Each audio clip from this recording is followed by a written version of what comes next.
Okay, very exciting. Um, Hello, and welcome to episode 13 of the Better World podcast, where we read and commiserate on the atrocities of Kingdom of Ash by the author Sarah J. Maas. Today is the final episode. I am your host and main victim cell, writer and director of The Better World. If you are watching episode 13 and do not know that already, that kind of means you have not watched the rest of the podcast. So you should stop this right now because we are finishing Kingdom of Ash right now, and go back and start at the beginning. Um, but The Better World, in case you have remained in this in this episode for some reason, is a not-for-profit fan film inspired by Throne of Glass.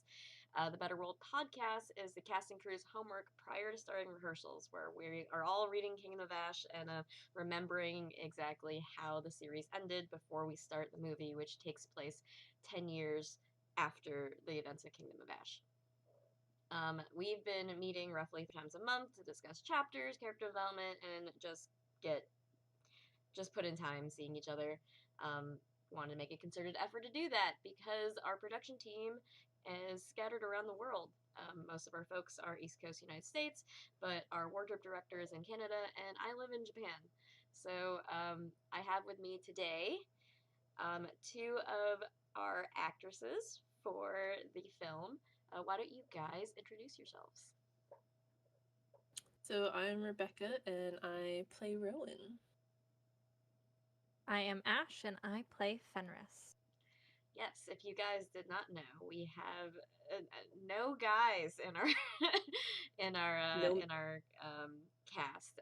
Everybody is played by femme and non-binary characters or non-binary actors. Very exciting.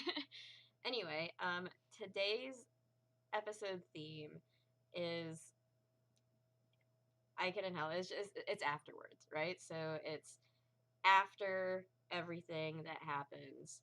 Um, kind of, I wanted to see how the characters um, kind of take that idea, right? Where they are everybody up until now has only been focused on the now, and they're all saying that they're trying to make this they're trying to do this for a better world, for a better future, but how many of those characters are actually thinking of that future?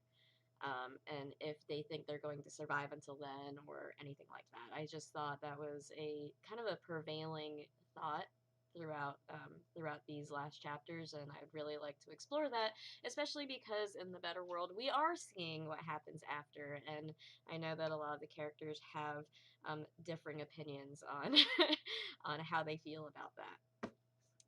So uh, I'm gonna start with what I'm drinking today because we like to do that.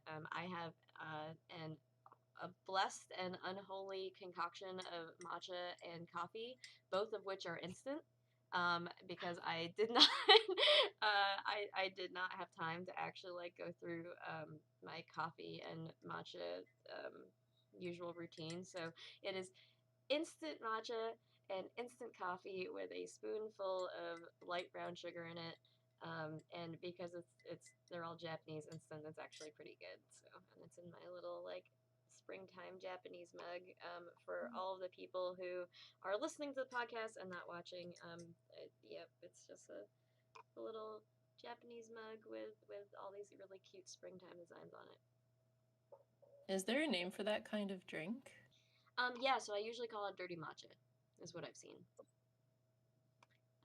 Usually it's a matcha with a shot of espresso in it.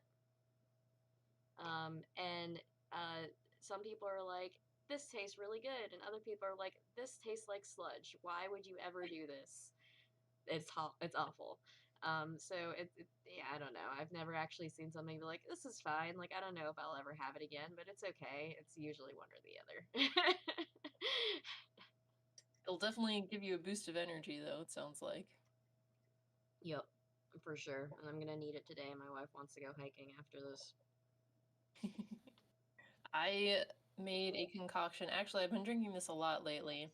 It's just water, lime juice, and elderflower syrup. But I specifically made it today because it has like this very light greenish tint to it. So I decided to call it Terracin. because it reminds me a lot of the Terrasin perfume that you made, Sil. It looks Oh, very similar. It doesn't smell the same because it's not like icy, but it looks like it. So got I it, got thought it. that was an appropriate kind of Rowan slash Terrasin I mean, you themed do have the model. Terrasin background. Again, for Yeah. everybody listening, Rebecca always has this like really nice forest background on on her camera.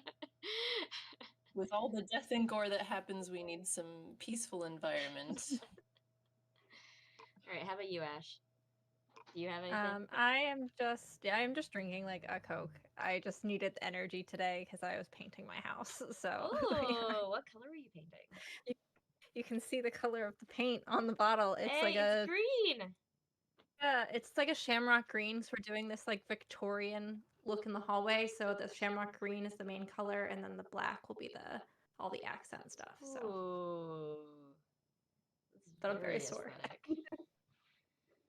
I keep thinking that one day I'm gonna like actually clean this and have a functional studio, and then I just never do, and because like I don't know, eventually I'll have. I'm pretty sure it's a rule of the universe that studios will never be functionally clean at any Yeah, point. but I like want to have a wall that has like all of my Throne of Glass stuff on it, and then like I'll get like the poster for the Better World and like have that like center and every. I don't know. I'll eventually it'll happen. Okay.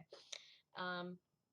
So does anybody have an out of context quote that we can stumble upon as we go Oh, through the chapters? where is it? Yes. I Okay. love this quote. This is the only quote that I wrote down. It is Maeve would never know it. That gift and power was friendship. Okay. I thought Perfect. that was the corniest thing in the It whole is. book. It is pretty corny. I was hesitant because I was like, I don't want to make fun of it if she wanted it to be serious, but it's really I corny. mean, the power all along was the friends we Was made the on friends the you way. made along the way? How about you, Ash? You got one? Yeah, I got one. Mine is it weighed on her, nestled against her bones, that new burden. No longer an assassin, no longer a rogue princess. Oh, that's a good one. I like that one. Mine's my favorite quote in the whole book. Lord Lorcan Locken. Oh my god, yes. I was thinking about it when I was going through earlier because I was thinking about the last time I was on here and we were or like when we were talking recently about his silly name and I was like I almost want to grab it. I love Lurkin. It's hilarious. Yeah, no, I was just like, oh, look, there's all these like really good dramatic quotes, and then I was like skimming through, I'm like, no, it's got to be Lord Lurkin Locken. It has to be. Um, but if we want to do a very serious one, is Tell Me Tomorrow. So Yeah. that's my serious one, and that I just pulled off the top of my head because I actually remember that from the auditions. So, um, okay, so let's get back into it. Seeing as you know it's almost 10 minutes into this, and we haven't started talking about chapters yet. Okay, sorry, I apologize in advance. You know me, I like to ramble, and this is the last like 11 chapters. So yay. Okay, anyway, so 1 to 9. We start off with Kale and Dorian doing their bro thing because they're definitely just friends. And they're fighting on the fighting towards the southern gate. They have a little bit of banter. Um, and this is very interesting. When I was reading through this, I was actually listening in my audiobook, and this chapter really confused me for a minute. Just because like the tide of the battle changes like so quickly of first like everybody's that's like super victorious and everyone's running away and like they've defeated Morath, and then suddenly like people are running back towards the castle, like Morath is running towards them, like what is happening? And I was very very confused going into this chapter. It definitely had nothing to do with the fact that I did not read the previous 2 chapters prior to this because ran out of time. Don't worry about it. So, yep, and we cut to Aelin. She's with Ansel. I completely forgot about this little scene.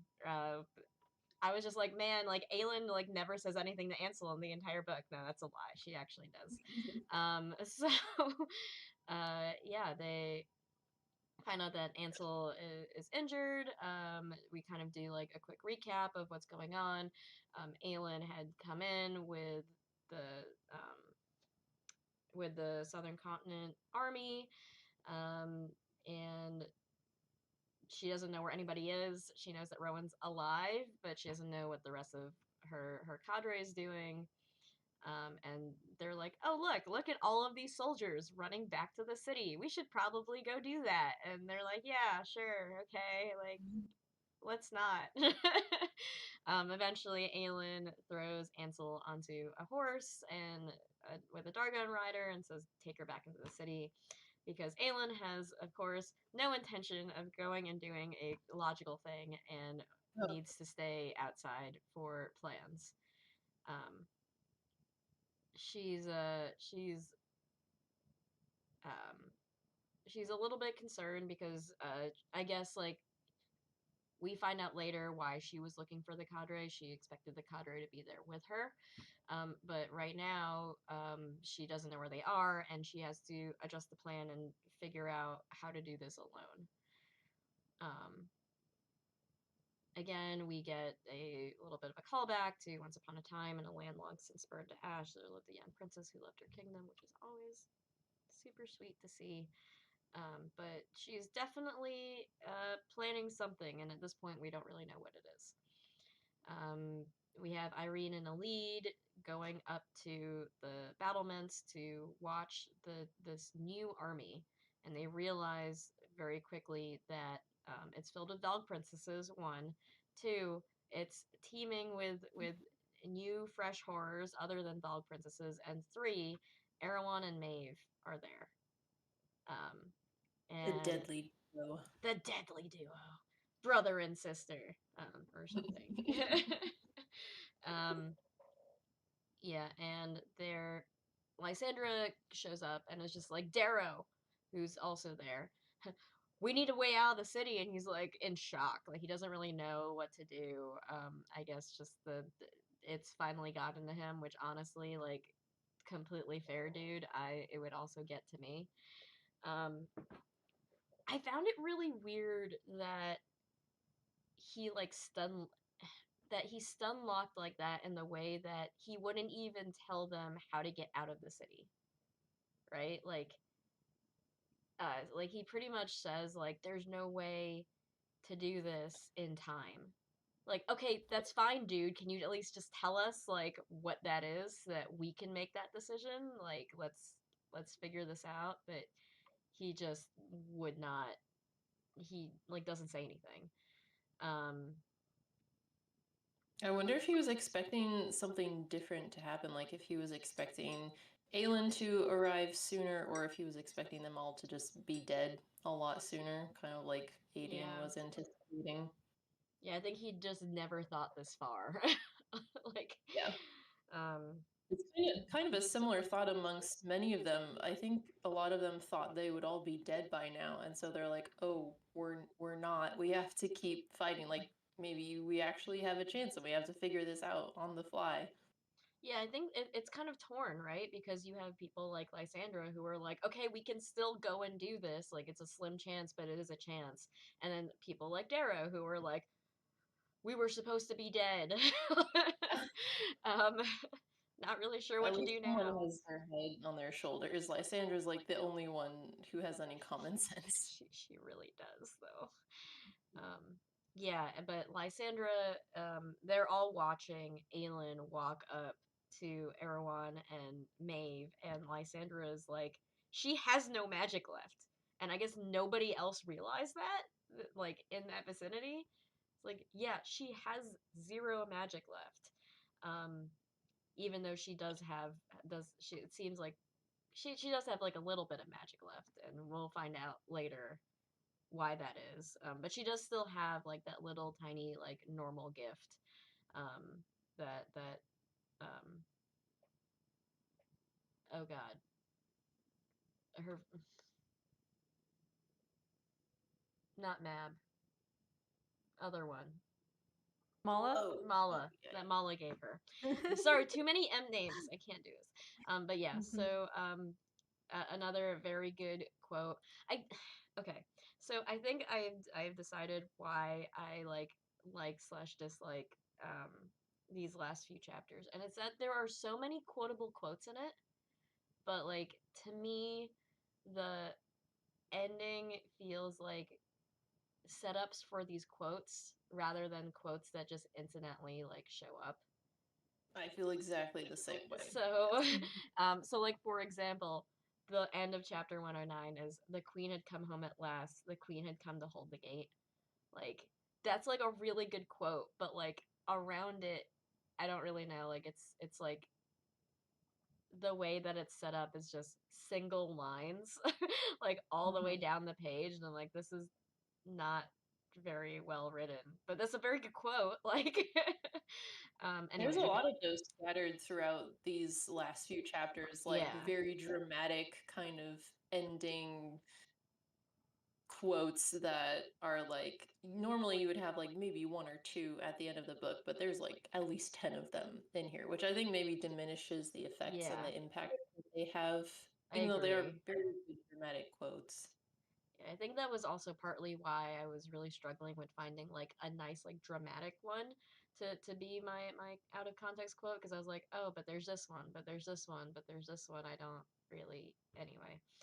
Um, so chapter 110, we cut back to Aelin, and from her point of view, she sees Maeve and Erewhon, and I kind of do like this chapter a little bit, where like they banter back and forth. It's very Selena, honestly, and we haven't seen much of Selena in this book, um, and it's all swagger. Like Aelin is terrified. She is. She knows that she doesn't have magic, and she's probably dying here. But she needs to give her friends time. And so here's the thing, right? I want to know if Aelin wanted to give them time to run or to come up with the plan that she didn't tell them to do. Right? Because because they didn't have conversation. She was just like, ah yes, my friends are smart enough to figure out what I'm thinking. Like are we I guess they've done it before. it's true, but it's just like you couldn't have like you could have told Rowan, and Rowan could have been like, "Hey guys, this is what Aelin's planning." But no, I this thought is that she did tell Rowan. she. That's true. She When did tell Rowan. She told Rowan about like what she hoped would happen. But like the people who are actually involved in the second half of the plan came up with it all by themselves. And I'm it's not the best at communication. like, So I feel like there is this scene with like when Aelin thinks she's gonna die. That's like where she stops thinking up to, because I feel like it happens several times yeah, throughout that's the like true. just this book alone, where she's like, "All right, my sacrifice. Like y'all bitches, everyone else figure it out after this." And I think it's the same point here, where it's like y'all got to figure it out. I'm gonna be dead. That's her fatal flaw, just always assuming she's gonna be dead and Yep. like not planning past that. Mhm. Actually, that is a big theme in the Better World, where Aelin just doesn't really know how to cope with how to live afterwards because she was not expecting to get there. So glad that is on point characterization wise. um, yeah, she says a bunch of stuff like she had made it home. It was enough. Like I'm gonna die here. Okay, Aelin, Another one of you're those not. dramatic. Sarah J. Maas is allergic to killing characters that actually matter, so it's fine. Yeah, she can never win against both of them, so it's kind of well established that against both Maeve and Erewhon, this is not going to happen, which I feel is, now that I think about it, like a little bit weak foreshadowing that she's like trying to break them apart, because against both of them they have no chance, but breaking them apart they do, right? Um, and yeah, so like I said, I really do like this banter back and forth. They're really it's actually kind of cute. Maeve is getting really annoyed very quickly because she knows that the longer that Aelin talks, the more convincing Aelin is. I love when she makes that pathetic attempt to unnerve Aelin by being like, "Did you know that your parents were killed by some pathetic Valak prince?" And Aelin's like, You're 1,000 "And?" years old. That's the best you can come up with. I'm like, yeah, girl. Wow. um, Yeah, that was really sad. and I think that like it's actually kind of interesting because the last time Erewhon spoke to her was as Duke Parrington, like way, way, way back when. And I don't know if he is used to talking to her and interacting with her. Because part of me is like look watching this and being like, Erewhon has no idea how to handle like Mhm. banter Aelin. It's kind of funny to me. Um, but I do like the how is it that you survived? Maeve demanded. I learned to share after all this time. um, She has some good quips in there. she does. She does. She's really turned Selena on like to 11. Mhm. But yeah, essentially this whole part is to insinuate doubt in Erewhon's mind that Maeve is on his side. Which honestly, I'm not convinced that Maeve is on his side like ever. Maeve She's isn't always anyone's favorite. in it for herself, so completely fair. But Aelin is trying to convince him, hey, Maeve kept healers and kept them safe. Because she wanted an army to face you, like, and now I've got 200 healers in the castle, and they're all ready to kill you. Um, and also, Maeve doesn't share power, so she was just waiting for a chance to weaken you to, like, you know, get you out of the picture.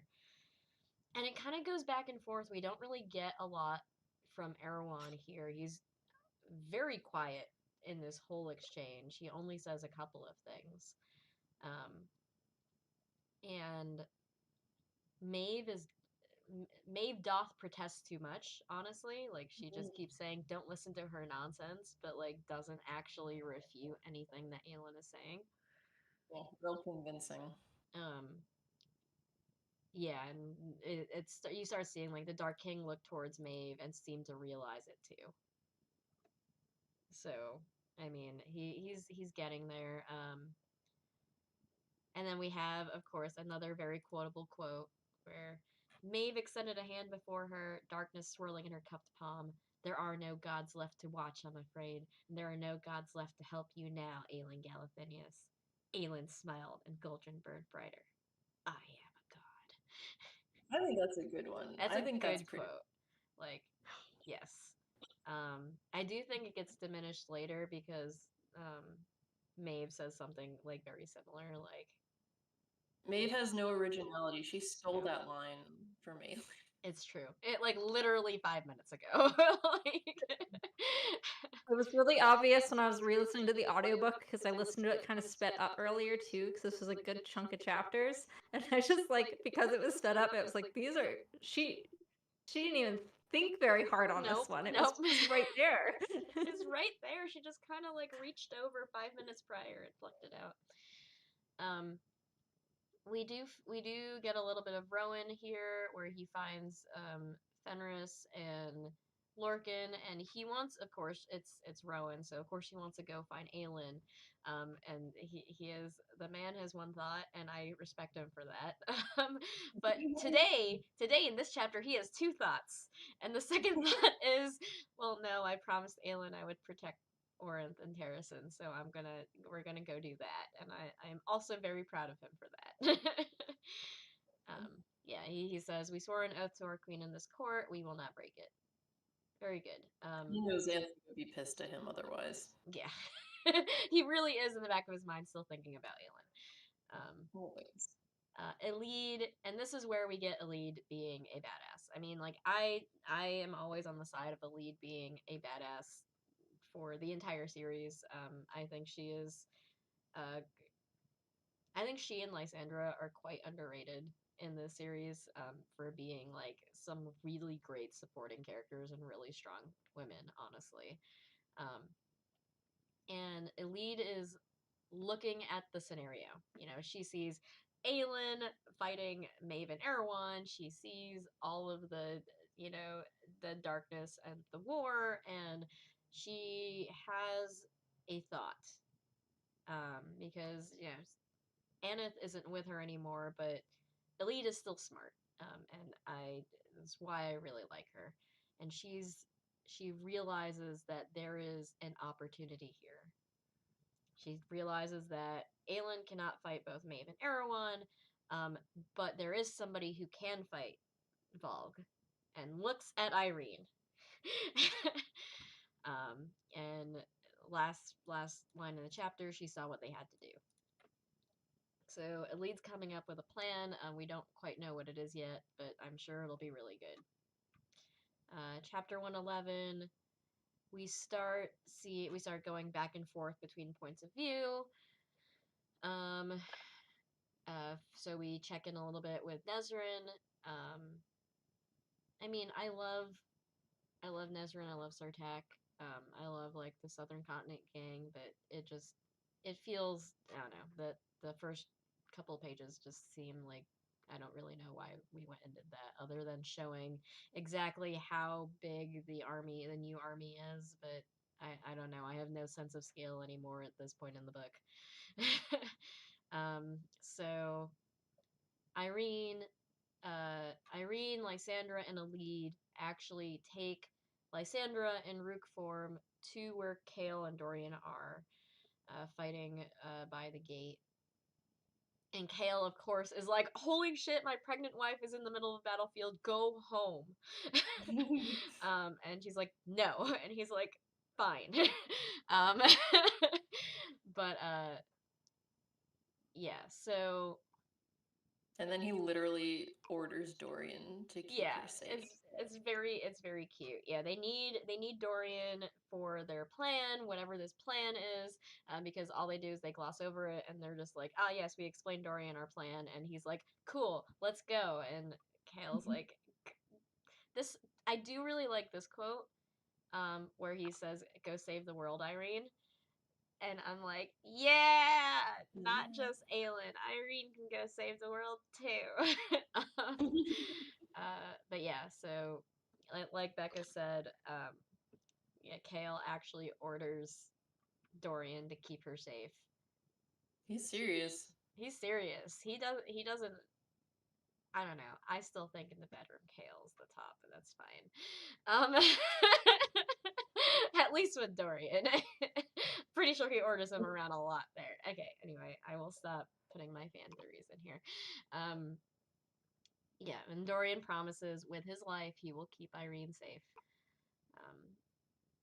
We get like a couple of other, you know, back and forth. We have Manon, we have Lorcan. Lorcan is grieving Gabriel. Manon is grieving just in general. And she's getting like a little bit overwhelmed with having to, you know, fight against the Iron Teeth, and now there's this new army, and I don't know, like, again, very short points of view. We're back to Aelin, and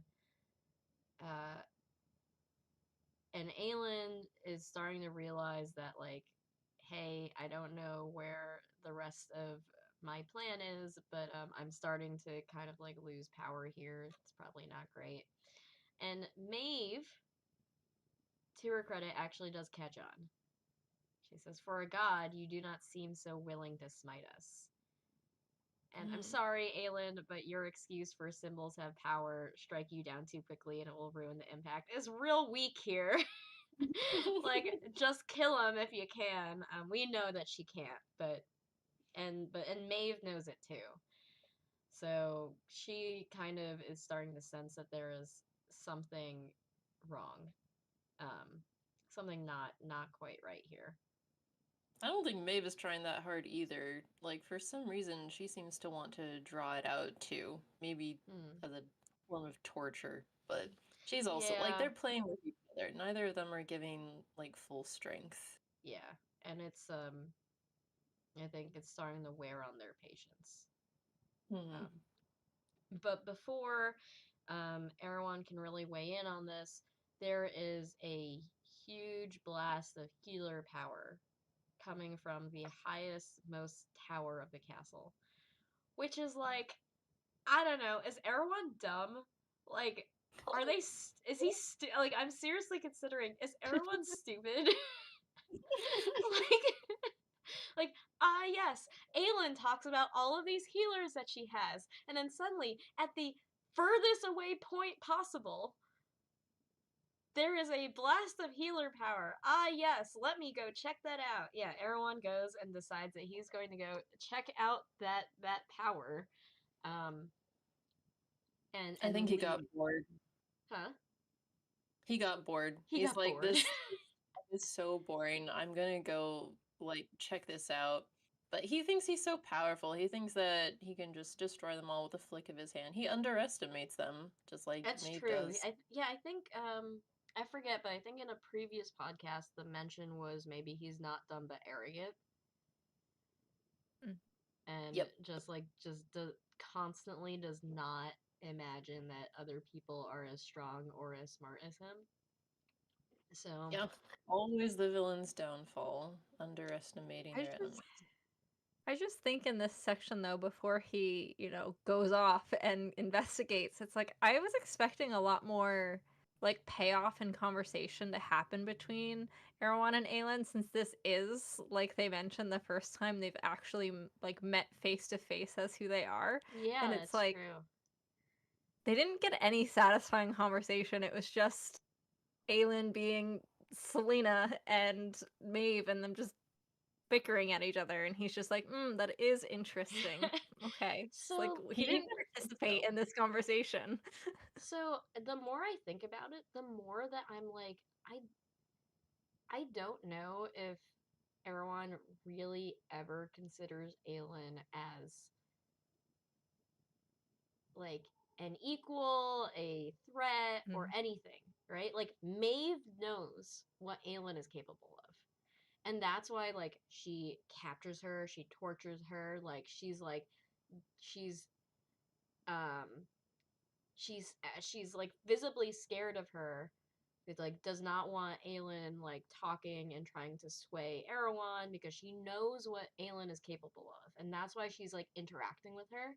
And I wonder if for Erewhon it is more of like an arrogant of like, I don't know what I'm doing here. Like, why the fuck do Mhm. we care about this like puny like Fae girl with like flames? And like, yeah, I don't like fire, but like, can we just like kill her, or like, are we?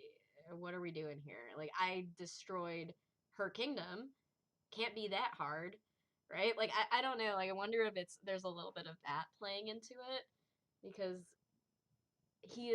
he's way more um in chapter 112.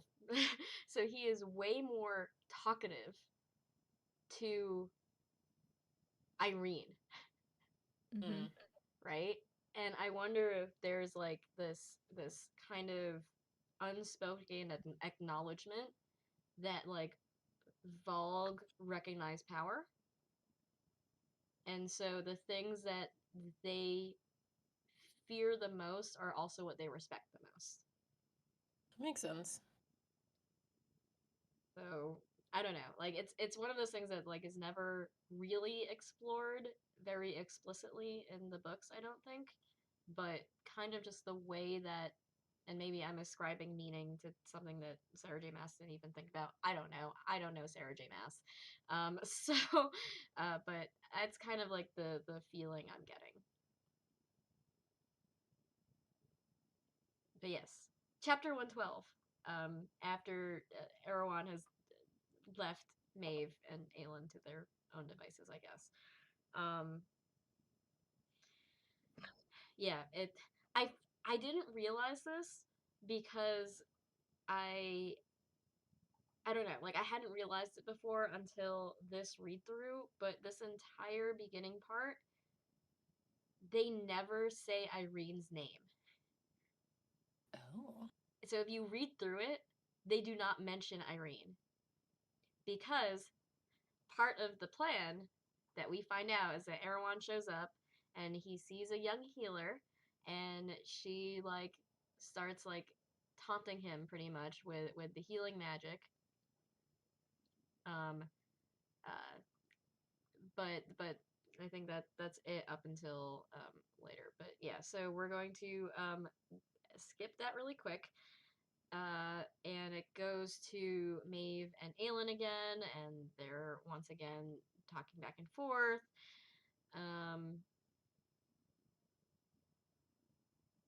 About, you know, they're bantering like this is like so much banter between Maeve and Aelin, and it's revealed that she filled Goldrin with she channeled as much of her power before she gave it up in the Word Gate into Goldrin so that she could still use some of that power. Very smart. And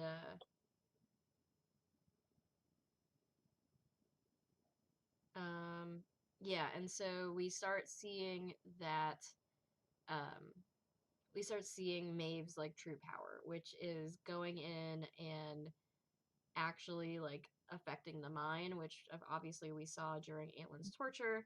But great, it's back. Congratulations, right on the battlefield. You know, probably not the place you want this to happen. And it's something that Aelin, I think, struggles with now, and will probably always struggle a little bit with, because it's kind of difficult, especially when you want something different from what reality is. Right? She's like, I don't want to be on this battlefield. I don't want to have to like suffer all this. I don't want to like watch my friends die and get hurt because of me.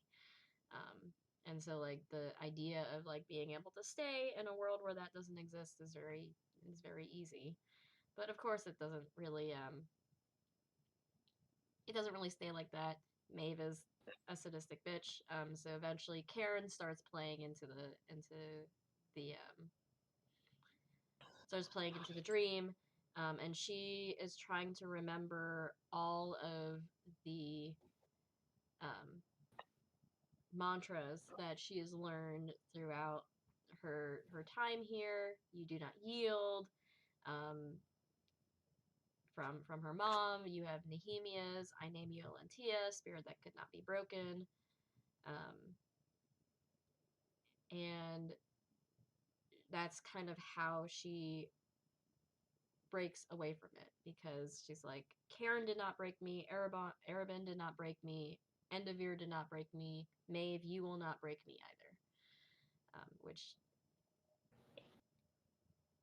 yep, I don't know. I do like that part of Aelin's saga and story of, here's somebody who, as dramatic and kind of like overdone as it is, Aelin's gone through shit. Like, she's gone like, she's not even 19 yet, I think, or she's not even 20. I don't remember how old she is here.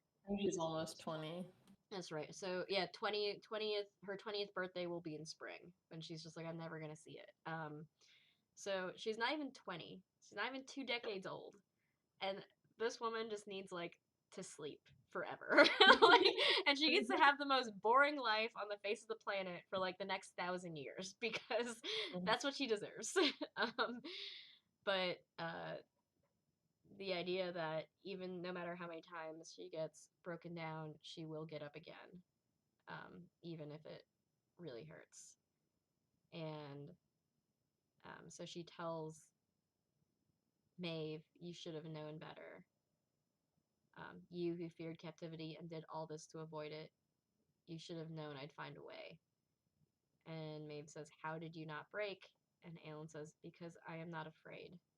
You fear Erewhon and his brothers, and she fears Brannon, she fears Aelin, and it's one of those things that all of this fear has affected Maeve's actions, whereas Aelin, at the heart of it, is not afraid. So, thanks, Sam. We'll see. But yeah, and Aelin just says, "Did you forget what I told you on that beach in Eelway? I will kill you." Which, I'm just saying, if Aelin ever tells anybody "I will kill you," I would just take her at her word. Like, I'll do it's it. gonna I'll take get like, it might take years, but she will do it. um, She's very determined, very resilient person. yep. And yeah, there's and you know they start fighting again, but then Aelin makes a mistake, and which is actually like pretty smart of Maeve. So she makes something that is very obviously an illusion, and pretends that that's the illusion, and then she puts Elide there, which doesn't really make sense for Elide to be out on the battlefield, but is way more realistic than what Aelin is experiencing right now. So, in like fear for Elide, Aelin like lunges to try to like help her, and that's kind of like what does her in a little bit. Maeve wraps Shadow around her, and Maeve pretty much has her in her grasp and says, "Here's what shall happen. You will swear the blood oath to me, and then you and I will fix this mess you've made. You and the King of Otterland will fix what you have done." She has not forgotten Dorian. She is still really butthurt about that. Oh, she's so pissed.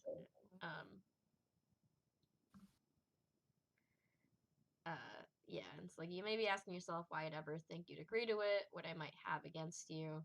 The very things that you seek to protect, that's what I shall destroy should you defy me. Love that villain monologue. I know, right? Like, one last villain monologue. It's great. Yep. She can't resist. But of course, Like, you don't have to sell yourself, Maeve. Like, we know you're evil. yeah, right. But It's of just course, like, it's a core character flaw. oh yeah. But of course, finally, the cadre have fought their way out of the city, and they are here to help. The boys are back in town, minus Gabrielle, R.I.P. So, yeah, and yeah, so they're there to help, but Aelin pretty much tells them to try to run, because she knows that while she is kind of very good at breaking through Maeve's illusions, the three of them not so much. You know, it's not an insult, it's just facts. So, yeah, and essentially it's too late. Maeve encircles them with illusion magic, and it's like, and then they began screaming. Rowan began screaming. Great. Thanks, guys. That was short-lived. Love you. All Yeah, right. they didn't last very long. I know. They really tried. They gave their best. Okay, so we are back, chapter 113, to Erewhon. I swear, this man speaks more in this chapter than in like any other point in the series. He says so many things. Yeah, so if you read through this chapter, the very beginning, Irene is never mentioned.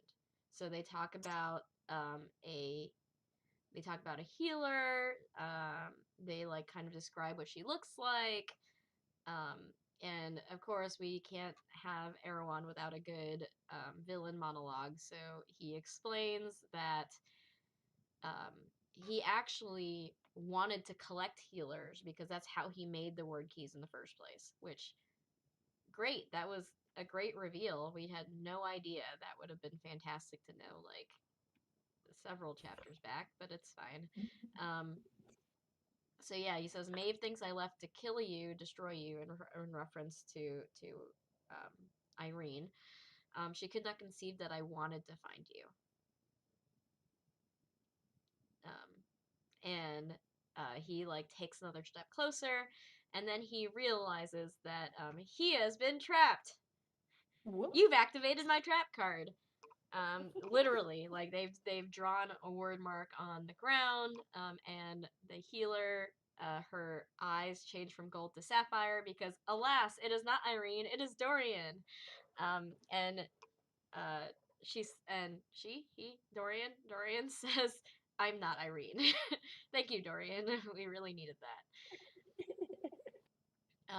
And I, I am actually surprised that I have not seen a lot of art of this scene because I think it is both epic and a little bit silly to have like Erewhon is trapped. Dorian is like half shifting back into himself. Then a Rook comes out from around the far side of the tower with Elide and Irene. Or like with Irene. And Elide just like bursts open through the tower door with a sword. Like this whole scene is just a little bit silly, but also really awesome. And I really wish somebody had done art of it because it would be funny. So yeah, Lysandra drops Irene down on the stones. Of course, she's got her hands with all of her healing magic. I do believe they say something along the lines of, "Yep, Irene reached him, hands like burning stars," which is very nice imagery, I think. Yeah, and so they pretty much battering ram Erewhon into submission from all sides. So Elide has Damaris, and she spears him into the ground. Dorian like knocks him over with his own healing magic. Lysandra pins him to the stones in like her Rook form, and Irene's there slamming her like healing hands onto his chest. They're just everybody muscle him to the ground. Can you see why I want art of this? This will be fucking hilarious. Like it's so silly. It reminds me a lot of the scene in in Avengers Infinity War when they've all got Thanos and they're all like pulling him in all different sides. Yeah. Like everyone is just converging to like this is the final moment. Like we're gonna get this done no matter what, and we're gonna make sure that he stays dead. Yep. It didn't happen Exactly. in Avengers, but they had a better plan here. I think it's weird.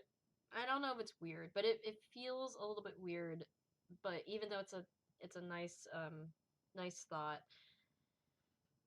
uh, where Sarah J. Maas takes a turn in writing where she mentions Irene's mother and Marion Locken as like two women who did not know each other, did not know what the consequences of their actions would have been, but like Irene's mother saved Irene and Marion Locken saved Aelin, and because of that, like they have a chance to save the world. I am all for like kind of that synchronicity of stuff, but it was I don't know, it was something that came a little bit out of nowhere. Uh, and narratively, I was like, oh, like yeah, you're right, like that's really cool, but man, this is a weird place to put it, I guess. But yeah, two It might have women. had more of an impact if they had like revisited that maybe a couple of times with the characters, made it part of their character development. But yeah, I was just like, oh, just randomly we're mentioning their mother. I mean, we did hear about Elite's mother actually quite a bit, Yeah, but I think but that Irene's mother yeah, I not think so that much. separately they talk about them, but they don't talk about them like together. Like this is the first time we see them kind of like being put like, oh, like because of these two women, this happened. And I don't know, maybe I am like being a little too picky, but like it felt really like jarring. Um, Just but this chapter as a whole, though, because we're talking about, him saying why he wanted to go see her, and like we find out that the word gate has to do with the healers in their world. And it's like this feels like a lot of stuff that would have been really cool had we known it a while ago, and it could have paid off here. Yeah. And like it could have upped the stakes for Irene not being around Erewhon in the way that they eventually got there. Yeah, it was just kind of like Yeah, and this is like accidental. we're missing a lot. Yeah. Very, very weird. I do really like this quote for them. Irene was not afraid for the child she carried. She was not afraid for the world she and Kale would build for that child. She was not afraid at all. I do like that quote. Yeah, this chapter is kind of a mess because it continues to, in my opinion, it continues to devolve a little bit. Like I'm just like, ah yes, kill him, Irene, and it like keeps going. Like she doesn't kill him Drawn-out for death. another couple of pages, but even more than that, suddenly Dorian's like, you know what's a good thing to ask right now? What's my father's name? Irene is like, do you really need to know this? Is this so important? And he's like, yes, it's important. And she's like, okay, like just tell me Go when for you're it, done go so I can kill him. It feels like Sarah J. Maas was like, oh yeah, do you know what's something I forgot to write this in? let me go This get is that. one of those scenes that I feel like you could film and like do it to the book, but then do a second cut where you cut it like a sitcom, and I think you can use all the same angles Yeah. and like just the editing style will make it a sitcom. I actually, oh my god, it just reminds me of, I don't know, totally off topic. There was a video that did that, but for Twilight, and I think about that video a Mhm. lot. And Yes, Yep. that's they just did hilarious. Twilight as a sitcom, but using just the shots from the movie and from interviews with the actors. Yeah. Just splice them together. But I was just like, ah, yes, this is. It's like I can just imagine Irene. And then he asked what his father's name was. And it turned out to literally just be his own name. And then it was just his own name. Oh my god. That's great. Okay, so yeah, so he kind of demands that everyone tell him his name. And it was, yeah, it was his own name. So the only time that Dorian's father remembered his name was when he held Dorian, and he was like, "Ah, yes, my name is Dorian. Your name will also be Dorian." I don't know. It's just this is such like an impactful moment in the book, but like I feel like individually every part of it is just really silly. Such a man thing to give your son your own name. Yeah. Like, come It, on. it really is. I Yeah. wonder if this one, like in the last set of episodes, the podcast episode, we were talking about all the like Wordgate stuff, and like that's when we see his father again. I do really think this probably would have been more impactful revealed back then. Yeah, than right? Like at it's just this like point. like when he dies, he actually does remember his name. And Dorian's Mhm. like, but I don't even know who you are. And he's like, you've always known who I am. I'm you. I named you after me.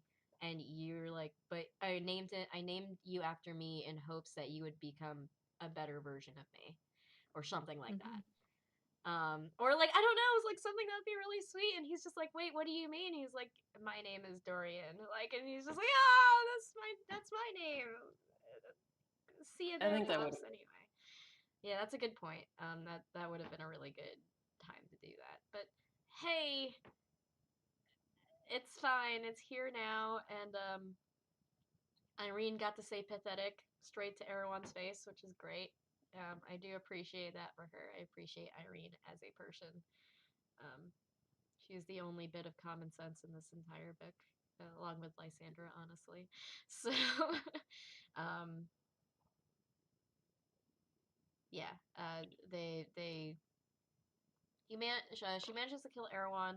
She strips away all layers of him until she sees, I'm assuming, some sort of like a worm or a snake that's moon white, because it has always been in darkness and has never seen the light until Irene showed him the light. Yep. And after she squishes it, I like to think she just kind of like goes and just squashes it with a hand. Um, Irene says to burn it, and Dorian burns the body, even though it probably doesn't need to be. And congratulations, Big Bad Erewhon is now dead. I don't know. I feel like we haven't seen a whole lot of Erewhon being cool, so this was kind of like a I'm happy for you, Irene, but like also I don't quite understand the threat that Erewhon posed, but it's fine. I swear I do love this series and it makes me feel things. Like I think the more you love it, the more you critique it. I think so, yeah. Because I think we like love Erewhon it. is scarier off page. Like he's scarier when we hear about what he's doing versus when we actually see him written on the page. He feels like he's losing a little bit of that. It's like he's got like a shitty charisma, but like all the rep behind him is really good. So you meet him in person, you don't quite get the same Yeah, you just kind of feeling see that you him. get. You kind of see him, and you're like, "Wow, this is just like a really dramatic twink." Like, just like, like I can just imagine Aelin being like, because I think she's just like, this form is very pretty, but I kind of miss Parrington. Like, probably scarier as Parrington, honestly. Mhm. Okay, so chapter 114. Great. Everybody is having a bad time. I feel like it's just this whole book. Yeah, Rowan and Lorcan and Fenris are all seeing nightmares brought about by Maeve. So Rowan is seeing Aelin dead. Lyria is talking to him about it and being like, "You're a lesser male because you wanted her instead of me, and now she's dead." Ouch, that's a Of course, low blow. I know, right? Of course, Fenris is seeing Connell because that is his waking nightmare every time. And not only is he seeing Connell, but again, he's in his wolf form, which is what he was when Connell died, and he just he can't say anything. I'm sure that he wanted to say stuff. Um, yep. So spoiler alert for the Better World. This is the scene that the Better World starts off with. It's from Fenris's point of view as he's on the moonlit dais and watching Maeve kill Connell and then torture Aelin. It's great. Sometimes. How do you feel about that, Ash? I mean, he's not having a great time, both here and at that point in the film. No, I mean, it is this in particular, just like obviously these are like illusions that she's making to give everyone kind of their worst version of hell in a quick, you know, candy size biteable chunk of here's like your little serving of terror right now. And so it's just like it is just so sad to see that like she knows exactly how, but both him, Fenris, but all of the others, she knows exactly where to get them. She knows exactly how to play on those relationships and like the insecurities and the like, you know, the good and the bad that existed. And so, yeah, she's giving him almost like a second chance with Connell, but still also taking his ability away and speaking his insecurities straight into him. It's rough. It's the reason it's going to impact him for a very long time. I think that what really kind of hit me when I was reading this was that Rowan's nightmare and Lorcan's nightmare are both things that were both things that couldn't really happen, right? So like in reality, Lyria's dead, um, and would probably never say those things to Rowan, right? Like even if she was alive. Elide loves Lorcan, and they've already made their peace with that, and that's like something that like the things that Nightmare Elide is saying is something that would never happen. However, Connell probably said all of those things to Fenris at one point or another. Mm-hmm. And as we can see in this chapter, it is, I think it's in this chapter. Yeah, so Aelin tries to snap the boys out of it, and she's able to snap Rowan out of it, and she's able to snap Lorcan out of it, but it takes a lot longer for Fenris. And I wonder if it's because part of that is actually rooted in truth. Whereas the other ones are like, oh, this can never happen. There's something hurting me. Like, Aelin is hurting me. I need to go back to reality. But Fenris is like, no. This has actually happened. This could actually possibly happen. This probably has happened to Fenris. And it kind of makes it a little bit harder for him to remember where he is and who he is. So he's not gonna get any new Lorcan is gonna get new moments with a lead. Rowan's gonna get new moments with Aelin. He's not getting any new moments with Connell, which means she can't just theorize. She has to weigh on stuff that already exists within that relationship. Yep. That just shattered my heart entirely. Oh my god.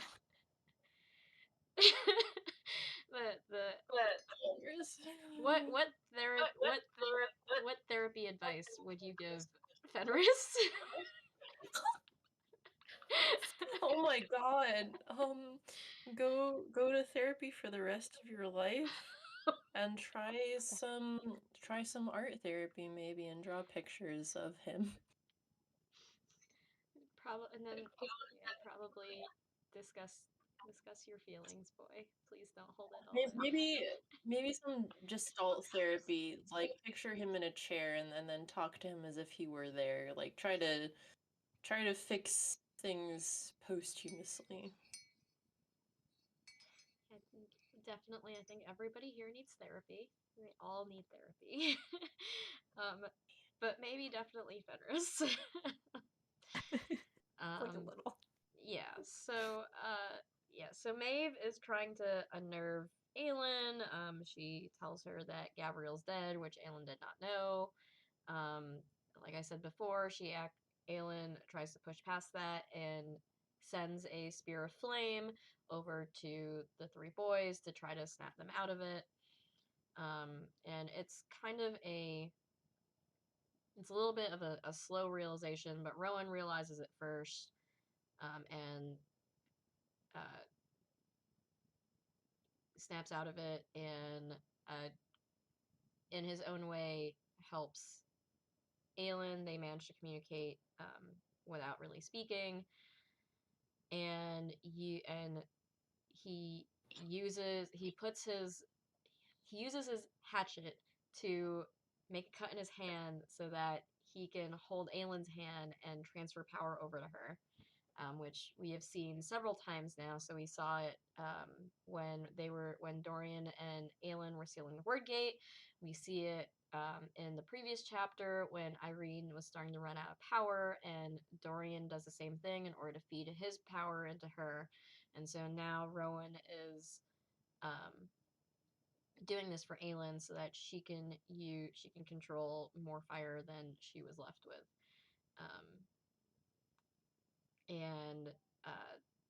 And then we find out soon afterwards, Lorcan has also broken free. And I do think that this is really cute. It's just, or I think we're coming up on your quote. It's the friends we made along the way, but which is not what the quote is, but we will get to it when we get there. But yeah, but Maeve pretty much was like, "Hey, Rowan Whitethorn does not have the brute power that you once did," and Lorcan responds, "Perhaps he doesn't, but together we do." And beyond us, I think. Okay, this part pissed me off. Didn't fucking do it. They didn't need to exist. Yeah, so I was just like, yes, they're just going to like use the power of friendship to like feed all their power into Aelin and go and destroy her. And then Aelin goes, JK, also I found all of the lost fae of Terrasen who existed in the wolf tribe, and I'm like, who are these people and why do I care about them? Where did they come from? What do you mean you can make portals? How far of a distance did you have to make in order to like get them here? Because if you can make portals, then what the fuck is Maeve doing? Maeve needs to also know how to make portals. It's just magic. At this point you just do word gates. You do like word mark portal shit. Like I don't know. There, like everything about what I know about the series just breaks in like a paragraph, and I just like, yes, let me just This make a portal makes into a different dimension to bring this like lost civilization out of nowhere. I what? That's who Aelin is. She has to throw in that one last surprise that absolutely no one knew about, that she wasn't even sure would work, and it's so random. But also it's like such an Aelin thing to do. It's such an She just alien. has to pull that one last ridiculous move. There's a second half to like my pissed offness about this, but we haven't gotten to it yet in the chapter, so I'm gonna wait for it. But yes, okay, there's just all these fae riding wolves, just coming out of a bunch of portals. Portal after portal opened. If it was that easy Also, to make very portals, Avengers Endgame. yeah, if it was that easy to make portals, then why was Maeve's power so cool? I don't I don't know, man. The math Also, ain't they could have mathing. portaled themselves to the battlefield, like instead of needing the little folk to guide them. Like, why didn't they just do Yeah, that? exactly. If you could just do that, why did. Anyway, there's lots of things that don't. But yeah, but apparently they have the Fae of Terrasen have um a bone to pick with the Karen Quee. Uh, so because not only are they the Fae from Terrasen, there's also the Fae from the Southern Continent. They all just kind of like mingled together somehow. I don't know, man. Whatever. It's fine. Um, yes, and so she sends out a flare of light as a signal, and all of the wolves start charging forward with the Fae. And as I'm guessing, as this battle is going on around them, um, she's trying to. Aelin is trying to both distract Maeve and catch Fenris's attention. So she's even using a command via the Blood Oath. Look at me, look at me. And we get when she finally is able to make eye contact with him, she blinks 4 times, which, if we remember, I am here, I am with you, and it takes a few times for um, Fenris to actually hear her. In the meantime, Maeve decides to be extremely unoriginal. And say, I am a god. Like, okay, Maeve. Well, Sounds like you're compensating, but it's fine. Yeah, but Aelin is very focused on Fenris, trying to bring him back. And Fenris does actually come back because he remembers, he's like, oh, I remember somebody who would say that to me. Oh yeah, it's Aelin. I should probably go help her. um, and he blinks back, yes, and she gives him a silent command, and he understands what he needs to do. So Aelin and Rowan and Lorcan distract Maeve by sending out a giant blast of flame, essentially. And Aelin says, I'd say that you haven't wronged us the most at all. But him, oh, he has a score to settle with you. And Fenris shows up holding Goldrin, he blinked in and out of existence, and he shows up with Goldrin behind Maeve and plunges it into her heart. he used his power. He used his power! Very proud of him. I will say that I misremembered this part. I thought that straight up killed Maeve. It did not. They have like a whole chapter of conversation afterwards. Um, it's fine. Yeah, Maeve is essentially like pinned to the ground, and she keeps saying like, "Take out this fucking sword," and they're like, "No, like, why would we do that?" Yeah, Lorcan even says, "Long live the queen," which is hilarious. I love that. Good one. There's something very funny that like both Erewhon and Maeve got kind of trapped the same way at the end of the day. They both kind of just like were impaled by swords and stuck there. It's just a weird coincidence, that's all. Yeah, I think it kind of is. The Volg are very arrogant, and they just never really imagine they can be caught by surprise until they're caught by surprise, and you're like, "Oh fuck, I got caught by surprise," and you're like, "Okay, guys," like, but I do think it's very interesting that whenever Maeve is cornered or trapped, she like loses all semblance of pride, and it's just like, I will do anything. I will not, like, I will not come back. I will go wherever you banish me to. Just don't kill me, and also don't send me back to the Volg world. And you're like, woman, some self-respect would be nice. Like, but it's fine. And I do think this is a very badass exchange between Aelin and Maeve. And I think is very, very satisfying, because Aelin pretty much is just like, "It's okay, I understand you.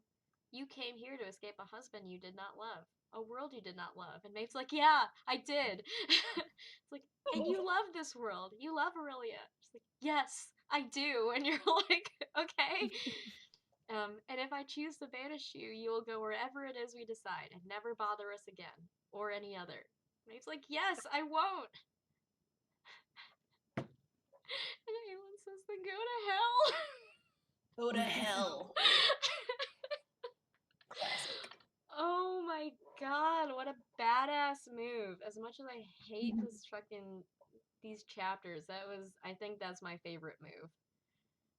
It's like, yeah, Aelin is compassionate, but she does have a limit to that compassion, and Maeve has long surpassed that.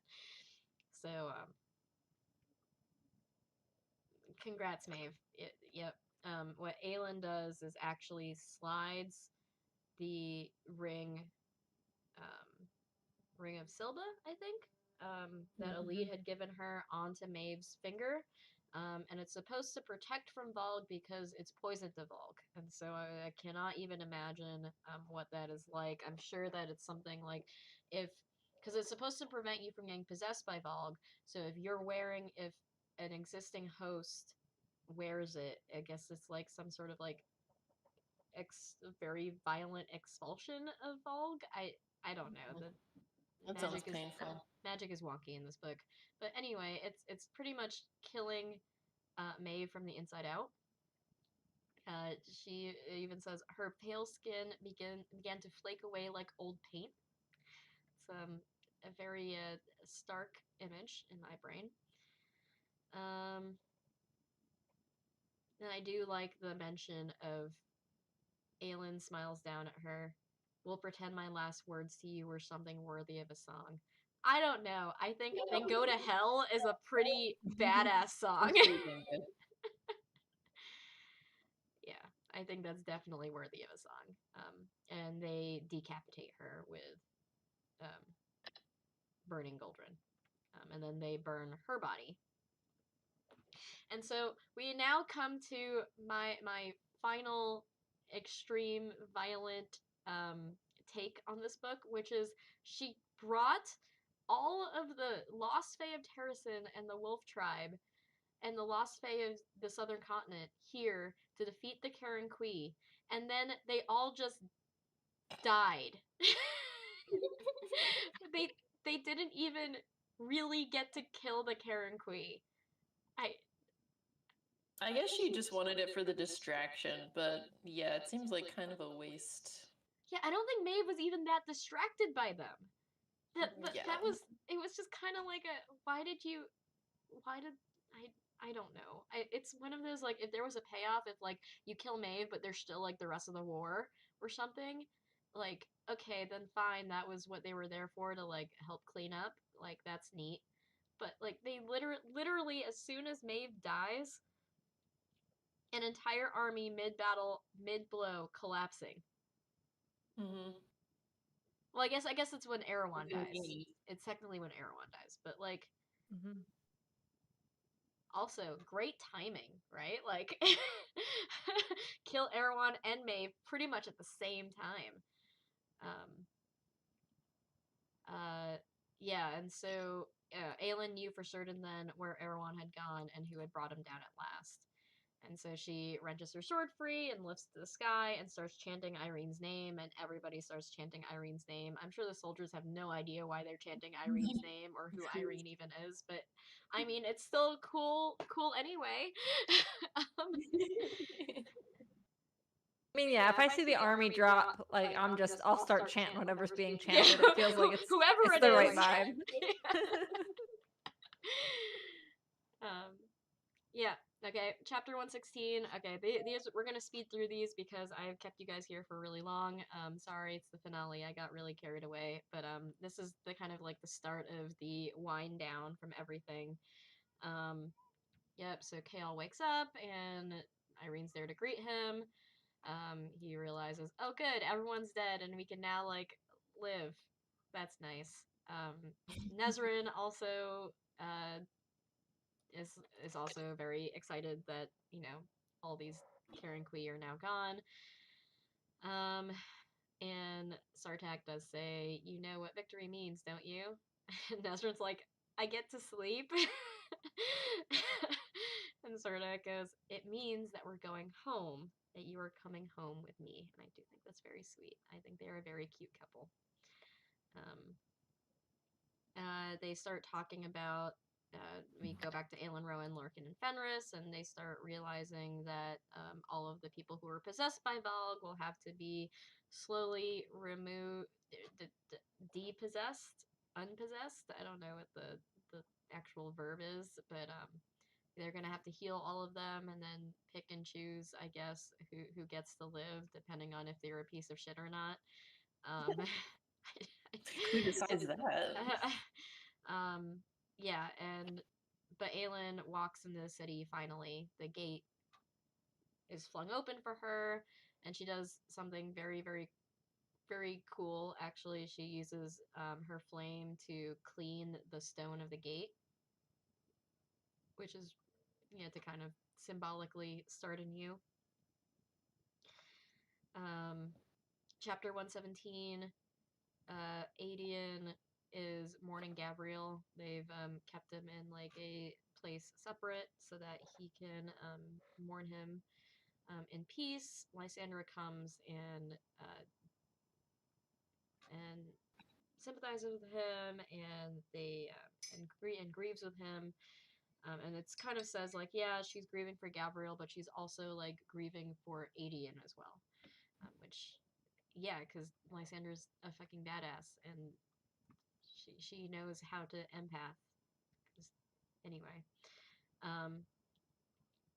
we finally get a conclusion to the Falcon in our saga, who, if you do not remember him, he is actually from the Southern Continent, and he is Lysandra's uncle. And he is a very rich merchant, conveniently enough. And it's just like, by the way, if you want money, I got money. And she's like, nah, I'm good. She's like, I'm about to marry a prince, so yeah, and I have my own land, and it's fine. It's fine. Though, to be fair, I think at this point Terrasen needs all the money it can get, so just grab that cash and rebuild Terrasen, I guess. 10 years worth of destruction. Yeah, pretty much. So yeah. they can go and fix that. Dorian is thinking about his father and kind of how he feels about it, how he feels about the past 10 years, and he's musing and being our shadow daddy who's brooding. I don't really know how else to put that. He's such a brute. Um, He broods so much. he does brood a lot. I feel like it's all very productive brooding, which I appreciate. Because at the very end of this, he holds Damaris, which its golden blade has now turned black since killing Erewhon. And he is able to say, "I am human," and have that be true. Which is because he was trying to figure out, he's been trying to figure out this whole time, like, what is he and who is he? And he finally kind of accepts, like, I am the king of Otterlin, I am my father's son, I am human. And I feel like that is actually a very nice rounding of his arc, and I appreciate him for that. We do get a little bit of Manon showing up right at the end there. So of course she finds Dorian, greets him, "Hello, Princeling." And he's just like, "Hey, where's the 13?" And she's like, "They're all dead." Well, she says it more poetically. She says, "You will not find them in this sky or any other." And I think the first time, and probably the only time, Manon ever says, "I miss them," is with Dorian. So, they And she actually... lets her. Yeah, she lets him hold her. Look at her. She's growing emotions. I'm so proud. It's only the beginning. Yeah. So we kind of skip over to Aelin and Rowan going up Orinth, and they come across Darrow, and she's like, "Oh God, Darrow's actually going to deny me going into the castle. What do we do?" And he's really thinking about it. Like, you can see it on his face. He's like, "Nah, man." And then Evangeline's like, "Hey, you, we had a deal." She doesn't say it, but that's the conversation that's going on. And Darrow says, pretty much, "Hey, I heard that you went to face Maeve and Erewhon when you had no magic," and asks why. Nayland says, "Terrasen is my home," because it's true. It's the only, it actually says it was the only answer in her heart.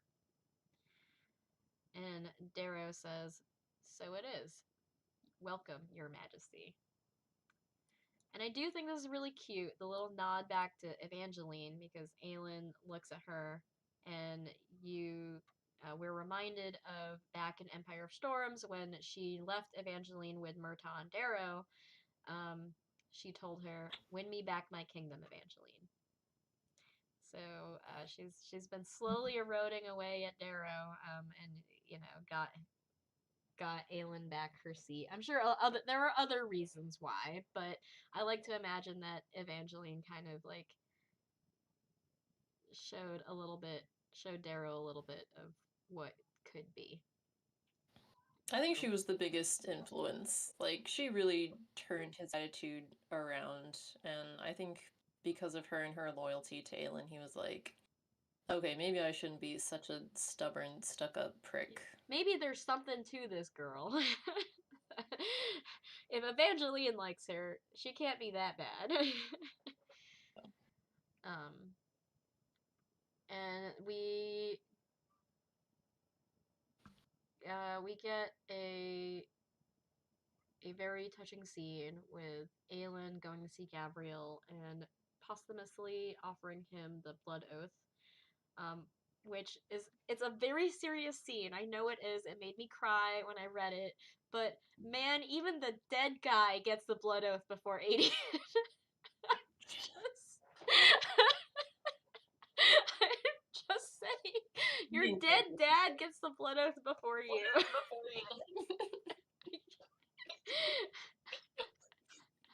I don't remember. Was he there to witness that? Did he see that happen? Aedion? Yeah. Yeah, Aedion's here. Oh my god.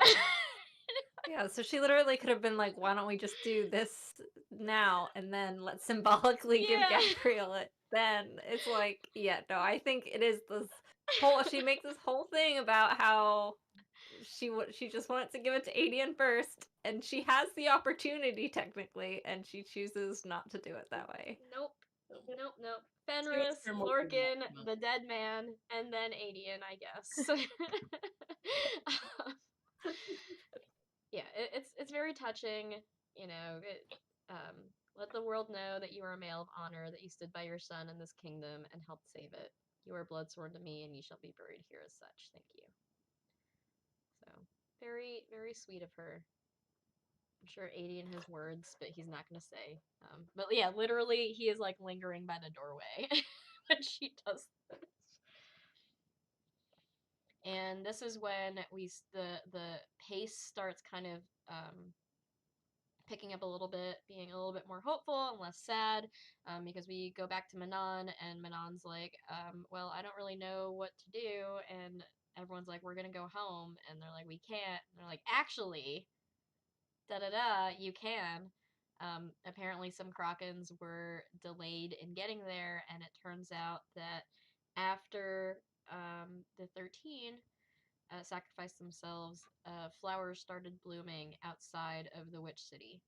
So, looks like the Iron Teeth can actually go home with the Krakens. Very excited. Manon goes and also sees a lead and lets her know that the 13 are gone, and there's like a little bit of mourning there as well.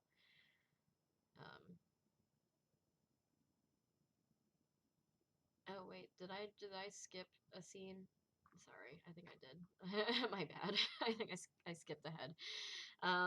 But that does happen just in this section. Anyway, Lorcan finally finds a lead, and uh, he's just like, "Hey, I heard you're the reason why Erewhon's dead," and Lead's like, "Nah, it was Irene. No, it was a lead. We all know it. It was a lead. It was her idea. It was her idea." And this is probably the cutest exchange in the entirety of the series is when Lorcan goes, "Ask me to stay." And she says, "Stay. Ask me to come to Paranth with you. Come to Paranth with me. Ask me to marry you. Will you marry me, Lorcan Salvatore?" And then he says, "I'll think about it." It's so cute. Like, I love them as a couple so much. He's a secret romantic. He's He very is. romantic. And then we get to my quote. It's just, "I'm Lady of Paranth. If you marry me, you will take my family name. Lord Lorcan Locken." Silliest. Oh my god. Fucking love them. They're so cute. "I will marry you, the lead Locken, and I will proudly call myself Lord Lorcan Locken, even when the whole kingdom laughs to hear it." That's a name that'll go down in history for I sure. know, right? It will become a tongue twister of future generations. Yes. Yeah. All right, chapter 118. There's lots of people to heal, and Irene tells Hafiza. Well, Hafiza keeps telling her to go get some sleep, and Irene's like, "There's lots of work to do," and she's like, "Yeah, but you are pregnant, so go lie down." It's like, oh fuck, I can't actually argue with that. Cool.